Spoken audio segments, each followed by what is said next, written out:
সিনেমার প্রথম দৃশ্যে আমরা দেখতে পাই রহমান ভূঁইয়া নামক একজন বড় ব্যবসায়ী গত রাতে তার জন্মদিনে ঘটে যাওয়া দুর্ঘটনা সম্পর্কে বলছিল। জন্মদিনে আমার বেস্ট ফ্রেন্ড আক্তার আমার জন্য খুবই দামি একটি ভদকার বোতল নিয়ে আসে, আর আমরা দুইজনই ছিলাম চরম ড্রিঙ্কার। আর আমরা জন্মদিনের পার্টি থেকে খুব তাড়াতাড়ি আলাদা হয়ে যাই এবং ড্রিঙ্কস করতে শুরু করি। ভদকার বোতলটি খুবই তাড়াতাড়ি শেষ হয়ে যায়। এরপর আক্তার আমাকে হাক করে সে তার বাড়িতে চলে যায়। গভীর রাতে আমাদের দুজনের প্রচুর বুকে ব্যথা অনুভূত হলে আমাদেরকে হাসপাতালে ভর্তি করা হয়।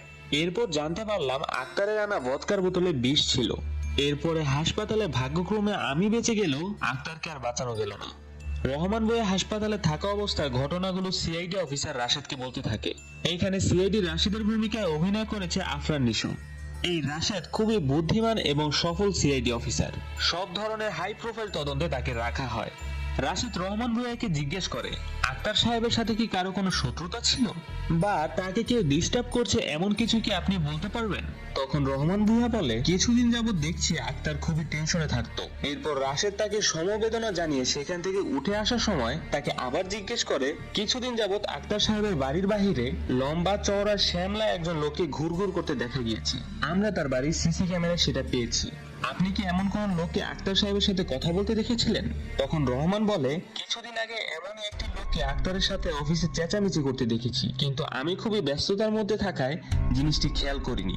এরপর রাশেদ সেখান থেকে চলে আসে। আসার সময় রাশেদের অন্য এক সহযোগী তাকে জিজ্ঞেস করে, আমরা তো সিসি ক্যামেরায় এমন কোন লোকের দেখা পাইনি। তখন রাশেদ বলে, পাননি, কারণ এমন কোন লোক নেই। তখনই রাশেদের কাছে তার অন্য আরেক সহযোগী আজাদের ফোন আসে।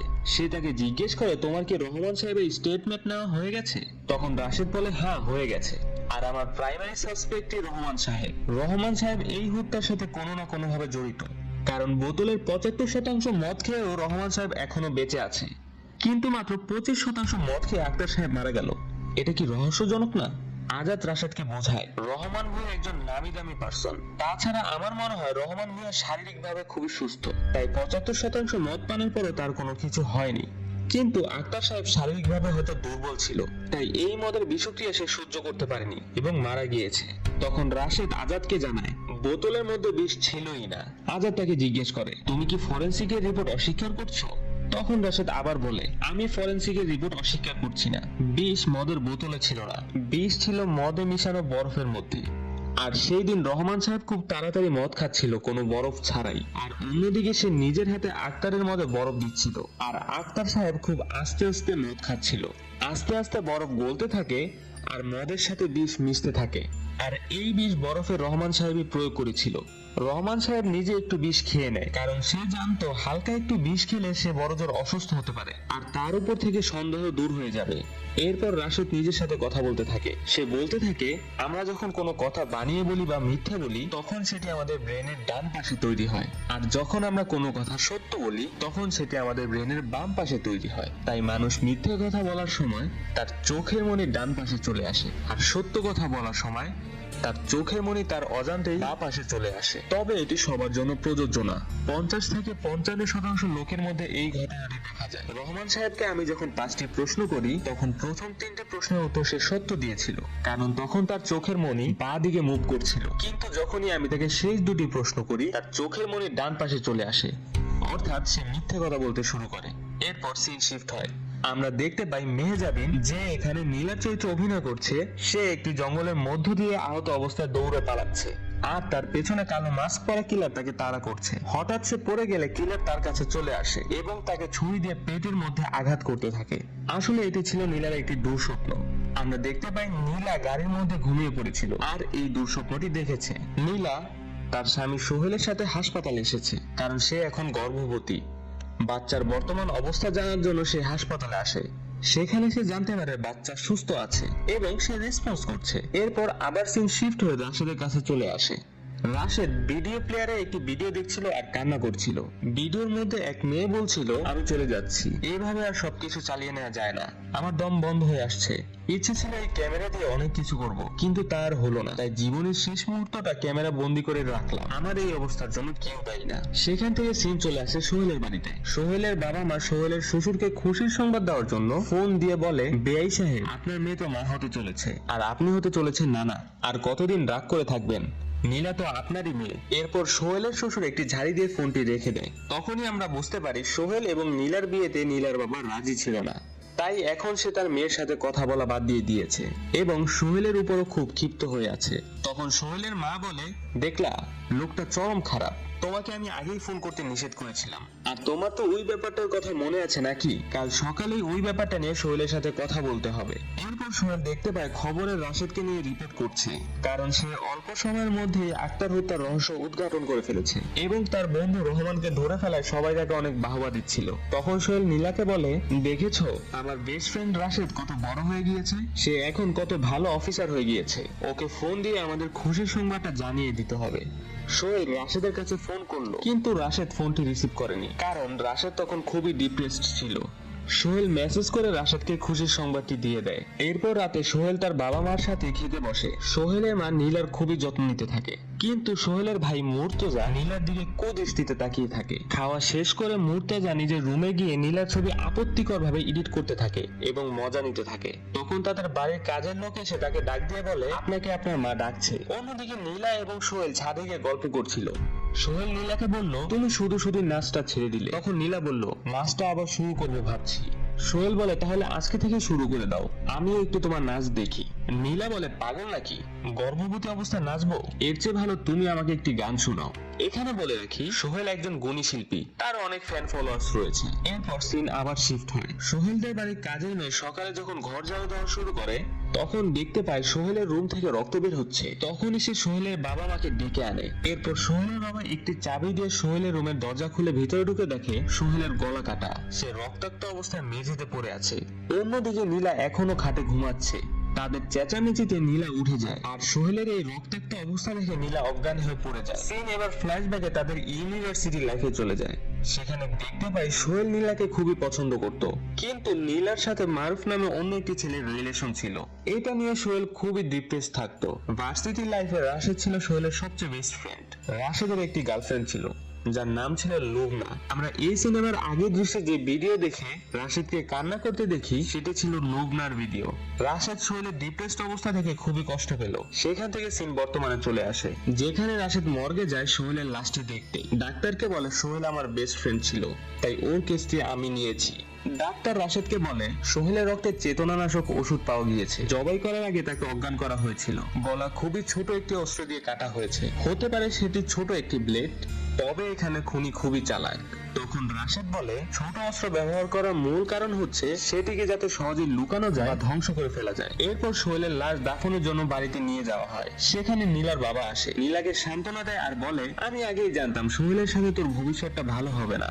তখন সোহেলের লাশের পাশে আমরা সোহেলের মাকে বসে থাকতে দেখি, কিন্তু অন্য সবাই যখন লাশের পাশ থেকে উঠে চলে যায়, সোহেলের মাও কান্না বন্ধ করে চলে যায়। অন্যদিকে তখনও সোহেলের ভাই নীলার ছবির পাশে সোহেলের চেহারা সরিয়ে তার নিজের চেহারা এডিট করে বসাতে থাকে আর খুবই খুশি হতে থাকে। আর এইদিকে রাশেদ বলতে থাকে, অনেকদিন যাবত নীলা এবং সোহেলের সাথে আমার দূরত্ব চলছিল। ওরা আমাকে প্রায় ফোন করতো, আমি মাঝে মাঝে ধরতাম, মাঝে মাঝে ধরতাম না। হয়তো আমি এটা ইচ্ছার বিরুদ্ধেই করতাম। আর জানেন কি, মানুষ হয়ে জন্মানোর সবচেয়ে বড় সমস্যা হচ্ছে আপনি আপনার জীবনের সবচেয়ে বেশি কাজই ইচ্ছার বিরুদ্ধে করবেন। এরপর সিন আবার ফ্ল্যাশব্যাকে চলে যায়। সেখানে দেখতে পাই সোহেল, লুবনা এবং রাশেদ একসাথে বসে আড্ডা দিচ্ছিল। সেখানে সোহেল একটি লাইটার নিয়ে দুষ্টুমি করছিল। লুবনা লাইটারটি দেখে বলল, এই লাইটারটি খুবই জঘন্য। তখন সোহেল বলে, এটিকে জঘন্য বলিস না, এটি খুবই ইউনিক একটি লাইটার, আর পুরো বাংলাদেশে এটি এক পিসি আছে, আর সেটাও আমার কাছে। তখন সেখানে নীলা ও মারুফকে ওরা ঝগড়া করতে দেখে। দেখতে পায় নীলা মারুফকে চট দিয়ে সেখান থেকে চলে আসে। তারা বুঝতে পারে তাদের রিলেশনে কোনো একটা সমস্যা হয়েছে। তখন তারা তাদের পাশে অন্য এক ফ্রেন্ডকে জিজ্ঞেস করে, ওদের কি হয়েছে, তুই কি কিছু জানিস? তখন ছেলেটি তার মোবাইল দিয়ে বলে, নীলার বয়ফ্রেন্ড মারুফের একটি ভিডিও ভাইরাল হয়েছে, সেখানে মারুফকে অন্য একটি মেয়ের সাথে আপত্তিকর অবস্থায় দেখা যায়। এটি দেখে লুবনা খুবই কান্না করতে শুরু করে, কারণ সে কখনো ধোঁকা সহ্য করতে পারে না, সেটি নিজের সাথেই হোক বা অন্য কারোর সাথে হোক। এরপর সিন আবার বর্তমানে চলে আসে। রাশেদ নীলার সাথে দেখা করে তাকে সমবেদনা জানায় আর বলে, আমরা চারজন ছিলাম, এখন শুধু তুমি আর আমিই আছি। লুবনা আর সোহেল তো চলে গেল। তখন আমরা জানতে পারলাম লুবনাও মারা গিয়েছে। নীলা বলে, মাঝে মাঝে মনে হয় যারা চলে যায় তারাই বেঁচে যায়, সময়ের কারাগারে শুধু জীবিত মানুষদের বন্দী থাকতে হয়। তখন রাশেদ বলতে থাকে, ভার্সিটিতে আমরা অনেক ফাঁকি দিয়েছি, তারপরও দেখো সোহেল হয়ে গেল বড় এক শিল্পী, আমি হয়ে গেলাম পুলিশ, আর লুবনা যদি বেঁচে থাকতো সেও বড় মাপের একজন ডিরেক্টর হতো। রাশেদ নীলাকে জিজ্ঞেস করে, তুমি কি কাউকে সন্দেহ করছো? সত্যিই কি ওই দিন রাতে তুমি কিছুই টের পাওনি? তখন নীলা বলে, রাশেদ, এই পুরো বিষয়টি আমার জন্য একটি দুঃস্বপ্নের মতো। এরপর আমরা দেখতে পাই কিছু সাংবাদিক টকশো করছে। সেখানে তারা নীলাকে দোষী বলে দাবি করছে, কারণ সেই রাতে নীলা রুমে কেউ ছিল না, তার রুমও ভেতর থেকে আটকানো ছিল। তবে নীলা ছাড়া সোহেলকে কে হত্যা করতে পারে? তারা বিভিন্ন ফুটেজে দেখায় আর বলতে থাকে সোহেলের মৃত্যুর পর নীলার মধ্যে কোনো শোকের দেখা পাওয়া যায়নি। সোহেলের লাশটি বাড়িতে আনার পরেও নীলা লাশের দিকে একবারও ফিরে তাকায়নি। কিন্তু নীলাকে পুলিশ ধরছে না কেন? কারণ সে একজন আর্মি অফিসারের মেয়ে বলে, নাকি তদন্তের দায়িত্বে থাকা রাশেদের সাথে নীলার খুব ভালো খাতির রয়েছে? নীলাকে দোষী প্রমাণ করার জন্য বিভিন্ন মিডিয়া চ্যানেল উঠে পড়ে লেগে যায়। নীলা বাড়ি থেকে বের হয়ে আইসক্রিম খেতে গেলেও সাংবাদিকরা তার পেছনে পেছনে দৌড়াতে থাকে আর মিডিয়ায় দেখাতে থাকে স্বামী মারা যাওয়ার 1 মাস না পেরোতেই কিভাবে নীলা খান চেটে পুটে আইসক্রিম খাচ্ছে। আর কিছু মিডিয়া চ্যানেল নীলাকে ফোন দিয়ে টক শোতে আমন্ত্রণ জানায়। কিন্তু এসব বিষয় নিয়ে নীলা খুবই ডিপ্রেসড ছিল। নীলা মানসিকভাবে ভেঙে পড়েছিল, সে আর এসব বিষয় নিতে পারছিল না। এরপর সিন আবার ফ্ল্যাশব্যাকে চলে যায়। সোহেল যেহেতু ভালো গান করে এবং নীলাও যেহেতু খুব ভালো একজন ড্যান্সার, তাই তাদের এক শিক্ষক ভার্সিটির অনুষ্ঠানে তাদের একসাথে পারফর্ম করতে বলে। পারফর্ম করার জন্য তারা রিহার্সেল শুরু করতে থাকে। সেখানে তাদের ভালো একটি সখ্যতা গড়ে ওঠে। অন্যদিকে রাশেদ লুবনাকে নিয়ে সবসময় চিন্তায় থাকে, কারণ লুবনা যখন ক্লাস 9-এ পড়তো তখন তার বাবাকে বিনা অপরাধে ফাঁসি দিয়ে দেওয়া হয়। এরপর থেকে লুবনা মানসিক সমস্যায় ভুগতে থাকে। সে কোনো অন্যায় দেখলে বা ধোঁকা দেখলে মেনে নিতে পারে না, তখনই সে আত্মহত্যার চেষ্টা করে। সে অনেকবার আত্মহত্যার চেষ্টা করলেও একবারও সফল হতে পারেনি। রাশেদ তাকে অনেক ভালোবাসে, অনেক কেয়ার করে, তাই এখন সে একটু সুস্থ হতে থাকে, কারণ রাশেদ সবসময় তার প্রতি সৎ ছিল। এরপর সিন আবার বর্তমানে চলে আসে। সেখানে সোহেল হত্যা তদন্তের জন্য সব সিআইডি অফিসাররা মিটিং করছিল। রাশেদ জিজ্ঞেস করে, আপনারা প্রাইমারি সাসপেক্ট হিসেবে কাকে ধরলেন? সেখানে একজন বলে, প্রাইমারি সাসপেক্ট নীলা ছাড়া আর কে হতে পারে? তখন রাশেদ রেগে যায়, জিজ্ঞেস করে, আপনি কিসের ভিত্তিতে নীলাকে প্রাইমারি সাসপেক্ট ধরছেন? মিডিয়ার কথা শুনে ধরছেন? এরপর রাশেদের কাছের আরেক সহকর্মী ইকরাম বলে, ওই ঘরের 3টি চাবি, একটি নীলার কাছে থাকতো, বাকি একটি চাবি খুঁজে পাওয়া যাচ্ছে না। পরে আমরা দেখতে পাই হারিয়ে যাওয়া চাবিটি মর্তুজার কাছে ছিল। আগেই বলেছিলাম নীলার প্রতি মর্তুজার একটি খারাপ আকর্ষণ ছিল। নীলার রুমে কেউ না থাকলে সে নীলার রুমে গিয়ে নীলার আন্ডারগার্মেন্টস নিয়ে আসতো। অন্যদিকে বিভিন্ন মিডিয়া চ্যানেল নীলার উপর একের পর এক ব্লেম দিতে থাকে, টক শোতে রীতিমতো নীলাকে অপমান করতে থাকে। এসব দেখে নীলা খুবই ডিস্টার্ব হয়ে যায়। এরপর সিন রাশেদের কাছে চলে যায়। আমরা দেখতে পাই রাশেদকে অনেকদিন যাবত কোনো অজানা ঠিকানা থেকে কেউ মার্ডার মিস্ট্রি টাইপ বই পাঠাচ্ছে, তবে কে পাঠাচ্ছে রাশেদ সেটা বলতে পারে না। রাশেদ বইগুলো তার সহকর্মী ইকরামকে দিয়ে দেয়, কারণ আগে রাশেদের বই পড়ার শখ থাকলেও কাজের চাপে এখন সে বই পড়ার সময়ই পায় না। তবে ইকরাম বলে বইগুলো অনেক ভালো, সে এই বইগুলো পড়ে অনেক কিছু শিখতে পারছে। এরপর রাশেদ সোহেল হত্যার তদন্তের জন্য সবার স্টেটমেন্ট নিতে থাকে। রাশেদ এমন একটা রুমে স্টেটমেন্ট নেওয়ার জন্য প্রস্তুত করে যেখানে একটি দরজা রয়েছে। দরজা থাকার কারণ হচ্ছে যারা স্টেটমেন্ট দিবে তারা যাতে ভয় না পায়, তারা যাতে মনে করে আমি যে কোনো সময় এই রুম থেকে বের হয়ে যেতে পারবো, কোনোভাবে এই রুমে তাদের আটকে পড়ার কোনো সম্ভাবনা নেই। তখন তার একটু রিল্যাক্স হবে এবং রাশেদের সাধারণ প্রশ্নগুলোর উত্তর সুন্দরভাবে দিবে। এরপর হঠাৎ কোনো প্রশ্ন শুনে তারা যদি ভয় পায় বা রাগ করে, তখন তার রাশেদের চোখে খুব ভালোভাবে ধরা পড়বে। মানুষের মন বা মুখ যদি সত্যি নাও বলে, তার শরীর সত্যি বলে দেয়। জিজ্ঞাসাবাদের জন্য প্রথমে নিয়ে আসা হয় সোহেলের বাবাকে। রাশেদ প্রথমে তাদেরকে সোজা সোজা কয়েকটি প্রশ্ন জিজ্ঞেস করে, যেমন আপনার শরীরের অবস্থা কি, আপনার হাতের নেহারি আমি খুব মিস করছি। সেগুলোর উত্তর সোহেলের বাবা খুব ভালো মতোই দেয়। তারপর তাকে রাশেদ জিজ্ঞেস করে, সোহেলের যত টাকা পয়সা আছে সব তো আপনি দেখাশোনা, সোহেল কি ঠিক মতো আপনাকে টাকা দিত? তখন সোহেলের বাবা বলে, সোহেল কেন আমাকে টাকা দিবে? সোহেল তো ওর ব্যাংকের সব অ্যাক্সেস আমাকে দিয়ে রেখেছে, যখন প্রয়োজন হতো আমি নিয়ে নিতাম। রাশেদ তখন বলে, চাচা এখন আপনাকে আমি একটা গুরুত্বপূর্ণ প্রশ্ন করব, ঠান্ডা মাথায় ভেবে উত্তর দিবেন। আপনি কি কাউকে সন্দেহ করছেন? তখন সোহেলের বাবা বলে, সন্দেহ করার মতো তো কেউ নেই। সোহেলের মা এবং তার ভাইয়ের সম্পর্ক সোহেলের সাথে খুব ভালোই ছিল, কিন্তু নীলা বৌমার কাজকর্মে তাকে সন্দেহ করতেই হচ্ছে। আমি তাকে সন্দেহ করতে চাইছি না। সোহেল মারা যাওয়ার পর থেকেই নীলার ভাবভঙ্গি কেমন যেন ঘোলাটে। এরপর সোহেলের মাকে জিজ্ঞেস করে, আপনি কি কাউকে সন্দেহ করছেন? সোহেলের মাও নীলার কথাই বলে। সে বলতে থাকে, স্বামীর লাশ পড়ে আছে মেঝেতে, সে নিঘরে ঘুমাচ্ছে, এটা কিভাবে সম্ভব? সোহেল মারা যাওয়ার পর সবাই ওর বিপক্ষে ছিল, শুধু আমরাই ওকে সাপোর্ট করেছি। তারপরে দেখো, জানাজার পরে ওর বাবার বাড়িতে চলে গেল, আমাদেরকে একবার বলে যায়। আর ওর বাবাটা তো অদ্ভুত, এতদিন মেয়ের সাথে কোনো কথা বলেনি। আমার ছেলেটা মারা যাওয়ার পরেই উনি ওনার মেয়েকে নিয়ে যায়। এরপর রাশেদ বলে, আন্টি, সোহেলের রক্তে চেতনানাশক ওষুধ পাওয়া গিয়েছে, আর তথ্য মতে ওই ওষুধটা রাতের খাবারের সময় তার শরীরে গিয়েছে। রাতের সব খাবার তো আপনি তৈরি করেন, তাই না? এরপর রাশেদ সোহেলের আম্মাকে জিজ্ঞেস করে, আপনার সাথে সোহেলের সম্পর্ক কেমন ছিল? তখন সোহেলের আম্মা বলে, আল্লাহর ইচ্ছাতে আমি সোহেলের সৎ মা ছিলাম। তারপরে আমি আমার নিজের ছেলে মর্তুজার থেকে বেশি সোহেলকে ভালোবাসতাম। তুমি চাইলে সোহেলের বাবাকে জিজ্ঞেস করে দেখতে পারো। আন্টি, মর্তুজার সাথে সোহেলের সম্পর্ক কেমন? তখন সোহেলের আম্মা বলে, মর্তুজার সাথে সোহেলের সম্পর্ক খুব ভালো। মর্তুজা তো সোহেলকে অনেক ভালোবাসে। এরপর মর্তুজাকে জিজ্ঞাসাবাদের জন্য আনা হয়। মর্তুজাকে যখন জিজ্ঞেস করা হয়, তোমার সাথে সোহেলের সম্পর্ক কেমন? তখন মর্তুজা বলে, একদমই ভালো না, আমি সোহেলকে একদমই পছন্দ করতাম না। যখন তাকে জিজ্ঞেস করা হয়, তুমি কি কাউকে সন্দেহ করছো? তখন মর্তুজা বলে, আমি ব্যাটম্যানকে সন্দেহ করছি, সোহেলের খুন নিশ্চয়ই ব্যাটম্যান করেছে। তখন রাশেদ মর্তুজাকে আবার জিজ্ঞেস করে, চাবিটা কোথায়? তখন মর্তুজা লাফ দিয়ে উঠে বলে, রুমের চাবি আমার কাছে নেই। তখন রাশেদ বলে, আমি রুমের কথা কখন বললাম? এরপর জিজ্ঞাসাবাদের জন্য নিয়ে আসা হয় নীলাকে। নীলা রাশেদকে বলতে থাকে, রাশেদ, চাবিটা মর্তুজা নিয়েছে। রাশেদ জিজ্ঞেস করে, তুমি এত শিওর কিভাবে হলে? তখন নীলা বলতে থাকে, আমি শিওর চাবি মর্তুজাই নিয়েছে, কারণ আমার রুম থেকে বিভিন্ন সময় বিভিন্ন জিনিস গায়েব হয়ে যায়, যেমন আমার আন্ডারগার্মেন্টস গায়েব হয়ে যায়। আর এই বিষয়টা নিয়ে সোহেল মর্তুজাকে অনেকবার বকাবকি করেছে, কিন্তু কোনো লাভ হয়নি। মর্তুজা একজন সাইকো, সে অনেকদিন মানসিক হাসপাতালে ছিল। রাশেদ তখন নীলাকে জিজ্ঞেস করে, তোমার সাথে সোহেলের সম্পর্ক কেমন যাচ্ছিল? তখন নীলা বলে, নরমাল যাচ্ছিল, সবসময় যেমন যায় তেমন যাচ্ছিল। এই কথা বলার সময় নীলা কিছুটা ঘাবড়ে যায়। তখন রাশেদ বলে, আমাদের চোখ আমাদের আত্মার জানালা।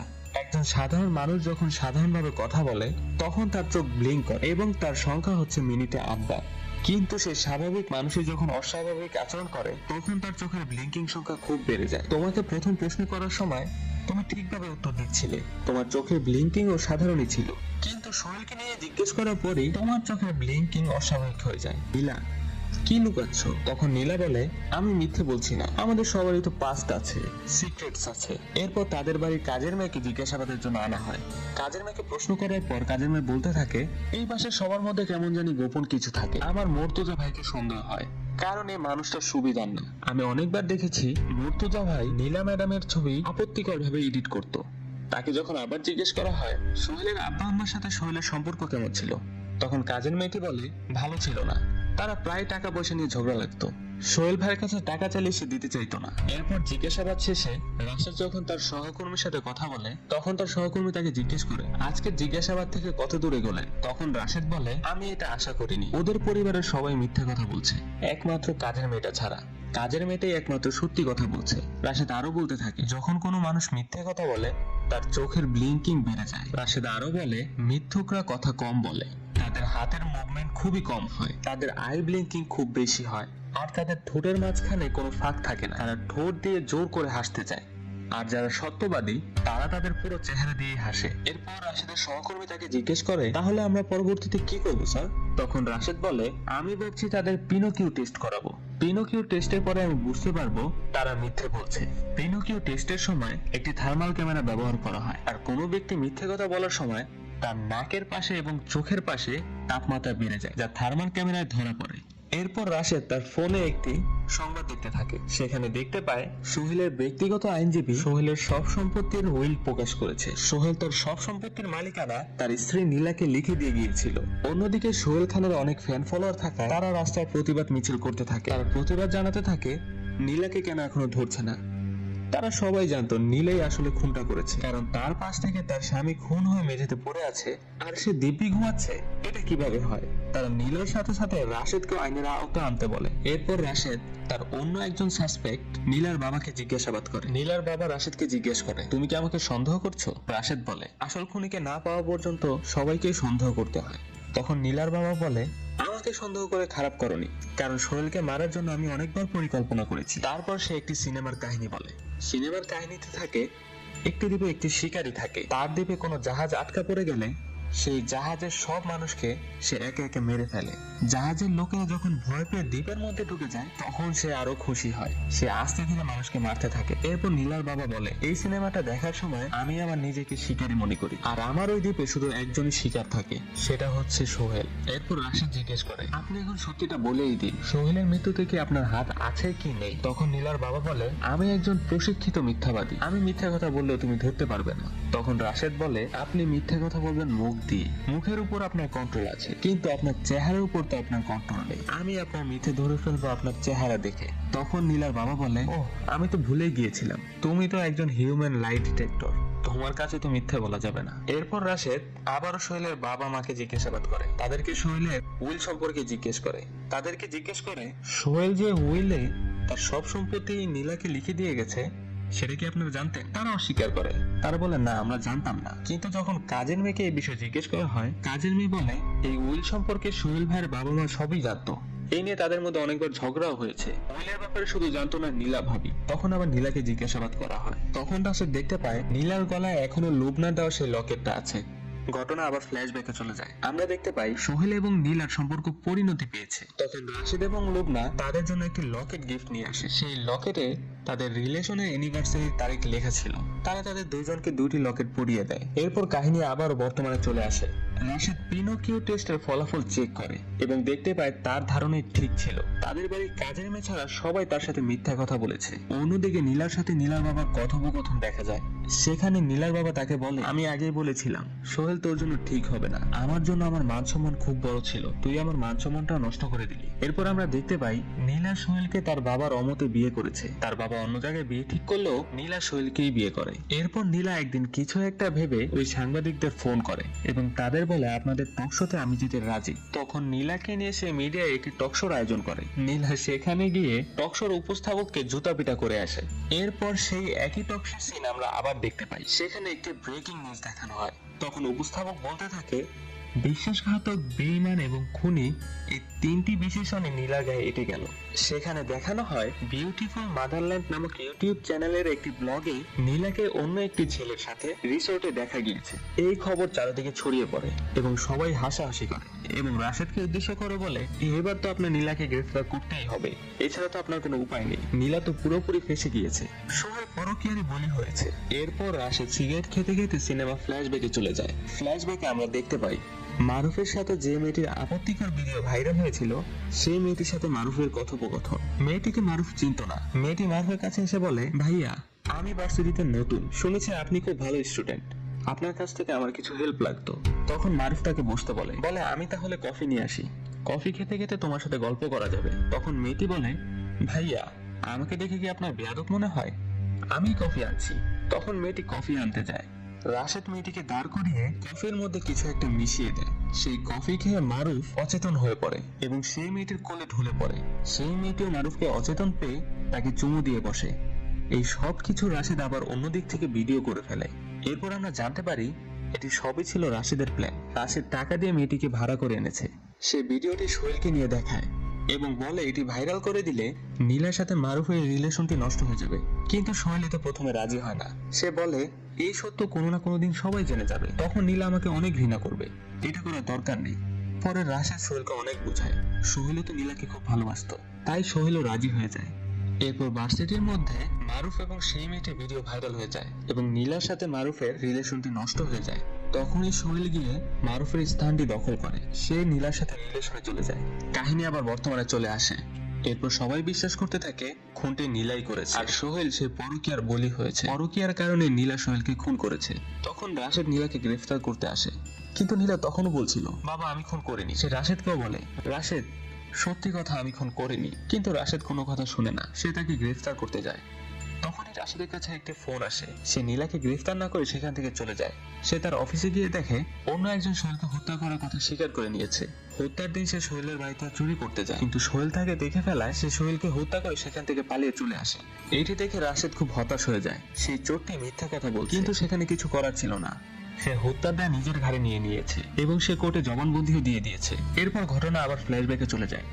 সোহেলের সাথে নীলার সম্পর্ক করিয়ে দেওয়ার জন্য রাশেদ মারুফকে নিয়ে যে মিথ্যা ভিডিওটি বানিয়েছিল সেটি লুবনা ধরে ফেলে। আমরা আগেই জানি লুবনা এসব মিথ্যে কথা, ধোঁকা অন্যায় পছন্দ করে না। এগুলি দেখলেই সে মানসিক সমস্যায় পড়ে যায়। সে এটি বিশ্বাস করতে চায় না, কারণ সে রাশেদকে খুব ভালোবাসতো। সে জানতো রাশেদ খুব ভালো মানুষ। সে বলে রাশেদ এটি কখনোই করতে পারে না। তখন সোহেল তাকে বলে এটি রাশেদই করেছে, নীলার সাথে সম্পর্ক করিয়ে দেওয়ার জন্য সে এই কাজটি করেছে। এখানে আমার কোনো দোষ নেই, আমি রাশেদকে অনেকবার বলেছি। তখন লুবনা নীলাকে ফোন দিয়ে সব সত্যি কথা বলতে চায়। সোহেল তখন অনেক কান্নাকাটি করে। সে বলে নীলাকে আমি খুব ভালোবাসি, এখন তুমি নীলাকে সত্যি কথা বলে দিলে নীলা আমাকে ছেড়ে চলে যাবে, সে আমাকে অনেক ঘৃণা করবে। সে তখনই রাশেদকে ফোন দেয়। ফোন দিয়ে বলে আমি একদিন ভেবেছিলাম তুমি অন্যায়ের প্রতিবাদ করবে, তুমি নিজেই তো অন্যায় করছো। এরপর সেখান থেকে সে সোহেলকে বের করে দেয়। এরপরে লুবনা আত্মহত্যা করে বসে। সেদিন তাকে কেউ বাঁচাতে পারেনি। রাশেদ লুবনার মায়ের কাছে ফোন দিয়েছিল, কিন্তু লুবনার মা ঠিক সময় পৌঁছাতে পারেনি। গিয়ে দেখে লুবনা মারা গিয়েছে। রাশেদ সোহেল আর নীলাকে নিয়ে লুবনার কবরের পাশে এসে দোয়া করে। তখন সোহেল রাশেদকে এসে বলে তুই প্লিজ নীলাকে সত্যি কথাটা বলিস না। তখন রাশেদ সোহেলের গালে চড় বসিয়ে দেয়। এরপর থেকে তাদের সম্পর্কে দূরত্ব তৈরি হয়ে যায়। সিন বর্তমানে চলে আসে। রাশেদ এসব কথা চিন্তা করতে করতে গাড়ি চালাচ্ছিল। হঠাৎ তার গাড়ি ব্রেক ফেল হয়ে যায় এবং সে চরমভাবে আহত হয়। রাশেদকে হাসপাতালে নিয়ে গেলে ডাক্তাররা জানায় মাথায় মারাত্মক আঘাত পেয়েছে, সে এখন কোমায়। রাশেদ অসুস্থ হয়ে যাওয়ায় সোহেলের কেসের সব দায়িত্ব গিয়ে পড়ে ইকরামের উপর। ইকরাম তখন নীলার সাথে দেখা করতে চায়। নীলা সেদিনে আমেরিকা যাওয়ার প্রস্তুতি নেয়। নীলা বলে আজকে আমার ফ্লাইট, দেরি হয়ে যাচ্ছে, না হলে রাশেদের সাথে দেখা করতে যেত। সে ইকরামের সাথে দেখা করে চলে যেতে নিলে ইকরাম তাকে ব্যাগ দিয়ে দাঁড় করায় এবং তার গলা থেকে লুবনা দেওয়া লকেটটি টান দিয়ে ছিঁড়ে ফেলে। নীলা চেঁচামেচি শুরু করে দেয় এবং লকেটটির ভেতর থেকে একটি ব্লেড বের করে। এরপর ইকরাম বলতে থাকে মার্ডারের ওয়েপনটি সবসময় আমাদের সামনেই ছিল, কিন্তু আমরা সেটি দেখতে পাইনি। যেই চোর হত্যার দায় তার নিজের ঘাড়ে নিয়েছে তাকে নীলার বাবাই টাকা দিয়ে ঠিক করেছে, তাকে অনেক টাকা দিয়েছে। চোর চিন্তা করেছে আমার কাছে হয়ে গেল, এসব টাকা দিয়ে আমার সন্তানটা সারা জীবন চলতে পারবে, তাই সে হত্যার দায় স্বীকার করে নিয়েছে। অন্যদিকে নীলার লকেট থেকে যে ব্লেডটি পাওয়া গিয়েছে সেটি ফরেন্সিকে পাঠিয়ে দেখা যায় সেখানে নীলার আঙুলের ছাপও আছে, সোহেলের রক্তের দাগও আছে। এরপর সব তথ্য প্রমাণের ভিত্তিতে নীলাকে গ্রেফতার করা হয় এবং তাকে ফাঁসির সাজা শোনানো হয়। নীলা কাঠগড়ায় দাঁড়িয়ে বলেছিল আমি খুন করিনি, আমি নির্দোষ। তারপর ইকরাম আবার বলতে থাকে আমি যদি রাশেদ স্যারকে দেওয়া সেই অপরিচিত ব্যক্তির বইগুলো না পড়তাম তাহলে কখনোই জানতাম না লকেটের মধ্যে ব্লেডটি লুকানো ছিল, কারণ সেই বইয়ের মধ্যে যে খুনি ছিল সেও তার মার্ডার ওয়েপন লকেটের মধ্যেই লুকিয়ে রাখতো। এরপর ইকরামের প্রমোশন হয়, কিন্তু রাশেদকে ছাড়া তার কোনো কিছুই ভালো লাগে না। অন্যদিকে জেলের মধ্যেই নীলার বাচ্চা প্রসব হয় এবং বলা হয় বাচ্চা প্রসবের কিছুদিনের মধ্যে নীলার ফাঁসি কার্যকর হবে। এরপর রাশেদ সুস্থ হয়ে বাড়িতে আসলে ইকরাম তার সাথে দেখা করে। রাশেদ তখন ইকরামকে জানায় এত ছোট একটি মার্ডার ওয়েপন সে এটি নষ্ট করে ফেললো না কেন, লকেটে রাখার কি দরকার ছিল, আর আপনি এই বুদ্ধিটা কোথা থেকে পেয়েছেন? তখন ইকরাম বলল ওই যে স্যার আপনার ভক্ত বই পাঠাতো না, সেই বই পড়ে আমি এই জিনিসটা উদ্ঘাটন করেছি। রাশেদ তখন বলল একটা কাকতালীয় ব্যাপার শুনবেন, ওই ভক্ত এখন আর আমাকে বই পাঠাচ্ছে না, আর আমি ওই দিন বিউটিফুল মাদারল্যান্ড নামক ইউটিউব চ্যানেল ঢুকেছিলাম, সেখানে নীলার স্ক্যান্ডাল নিয়ে ভিডিওটাই ছিল তাদের লাস্ট ভিডিও। এরপরে আর কোনো ভিডিও আপলোড দেওয়া হয়নি। রাশেদ তখনও বিশ্বাস করতে পারছিল না নীলাই খুনটি করেছে। সে জেলখানায় নীলার সাথে দেখা করতে যায়। তখন নীলা তাকে বলে তুমি যদি আমার সাথে তখন সেই অন্যায়টা না করতে তাহলে আমার জীবনটা অন্যরকম হতো, তুমি এটা কেন করলে রাশেদ? লুবনা মারা যাওয়ার পরও তুমি আমাকে সত্যটা জানাওনি, বন্ধুর প্রতি তুমি এতই লয়াল ছিলে। কয়দিনের মধ্যে আমার ফাঁসি হবে, সারা দেশ চাচ্ছিল আমার ফাঁসি হোক, তাই হচ্ছে। তখন রাশেদ বলে কারো চাওয়া বা না চাওয়ায় সত্যটা মিথ্যে হয়ে যায় না, তুমি আমাকে মারুফের সম্পর্কে সবকিছু বলো, কোনো কিছু বাদ দিও না। তখন নীলা আবার ফ্ল্যাশব্যাকে চলে যায়, বলতে থাকে 1.5 বছর আগে মারুফের সাথে বিথি নামক যে মেয়েটাকে দেখেছিলাম সে আমার কাছে আসে, অনেক কান্নাকাটি করে এবং তোমার টাকা লোভে সে এই কাজটি করেছে সেটিও আমাকে বলে। তখন আমি পুরোই ভেঙে পড়ি। অনেক খোঁজাখুঁজির পর মারুফের কন্টাক্ট জোগাড় করি। এরপর থেকে আমাদের আবার মেলামেশা শুরু হয়ে যায়। সোহেল কোনোদিন বাবা হতে পারতো না, তার ট্রিটমেন্ট চলছিল। অন্যদিকে আমার আর মারুফের মধ্যে ঘনিষ্ঠতা বেড়েই চলেছিল। এরপর আমি একদিন প্রেগনেন্ট হয়ে যাই এবং সোহেলকে বুঝাই তার সব রোগ শেষ হয়ে গেছে, এটি তারই সন্তান, কিন্তু আসলে সেই সন্তান ছিল মারুফের। আমার আর মারুফের প্ল্যান ছিল যখন আমার সন্তান হবে আমি আমার সন্তান সহ তার সাথে আমেরিকায় চলে যাব।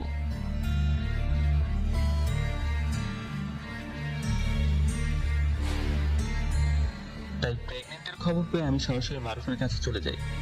তখন মারুফ আমাকে বলে টাকা পয়সা ম্যানেজ করে আমেরিকায় শিফট হতে কিছুটা সময় লাগবে, ততদিন পর্যন্ত সোহেলের কাছেই থাকতে, আর এখনই যদি সোহেলকে কিছু বলে দেই তাহলে সে রেগে গিয়ে আমাদের বাচ্চার কিছু একটা ক্ষতি করে দিতে পারে, তাই তারা আর সোহেলকে কিছু বলেনি। এরপর সিন বর্তমানে ফিরে আসে। রাশেদ ডিটেকটিভদের একটা ভিডিও দেখতে থাকে, সেখানে সে জানতে পারে ডিটেকটিভদের তদন্তের সময় অনেক সময় তাদের সামনে একটি ব্লাইন্ড স্পট চলে আসে। প্রমাণ তাদের সামনে থাকা সত্ত্বেও তারা সে প্রমাণটিকে দেখতে পায় না, এটিকে ব্লাইন্ড স্পট বলে। তখন রাশেদ আবার নতুন থেকে চিন্তা করতে শুরু করে। তখন তার নজর গিয়ে পড়ে নীলা এবং সোহেলের লকেটের উপর। সে জানতো লুবনা যখন নীলা এবং সোহেলকে দুটো লকেট দিয়েছিল তখন দুজনের লকেট একই থাকা সত্ত্বেও নীলার লকেটের পেছনের অংশে একটি স্টার ছিল, যা সোহেলের লকেটে ছিল না।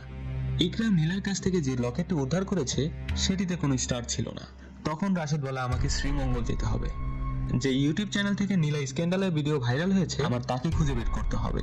যে রিসোর্ট থেকে নীলা স্ক্যান্ডাল ভাইরাল হয়েছিল রাশেদ সেই রিসোর্টে যায়। নীলা মারুফ যে রিসোর্টে উঠেছিল সেখানকার রেজিস্ট্রি থেকে রাশেদ সে ব্লগারের হ্যান্ডরাইটিং এবং সে যে ধারণা করেছিল তার হ্যান্ডরাইটিং এর সাথে সেটি মিলে যায়। এরপর রাশেদ সে রিসোর্টের মধ্যে যায়, গিয়ে দেখে একটি ছেলে সিগারেট খাচ্ছিল এবং তার হাতে একটি লাইটার। লাইটারটি খুব ইউনিক। রাশেদ সে ছেলের হাত থেকে লাইটারটি নিয়ে জিজ্ঞেস করে এই লাইটারটি কার। তখন ছেলেটি বলে এখানে একটি ভাই ভিডিও করতে এসেছিল, সে লাইটারটি ভুলে ফেলে গিয়েছিল, আমি লাইটারটি সুন্দর দেখে রেখে দিয়েছি। এরপর রাশেদ বুঝতে পারে এই হত্যার পিছনে মৃত সোহেলেরই হাত রয়েছে।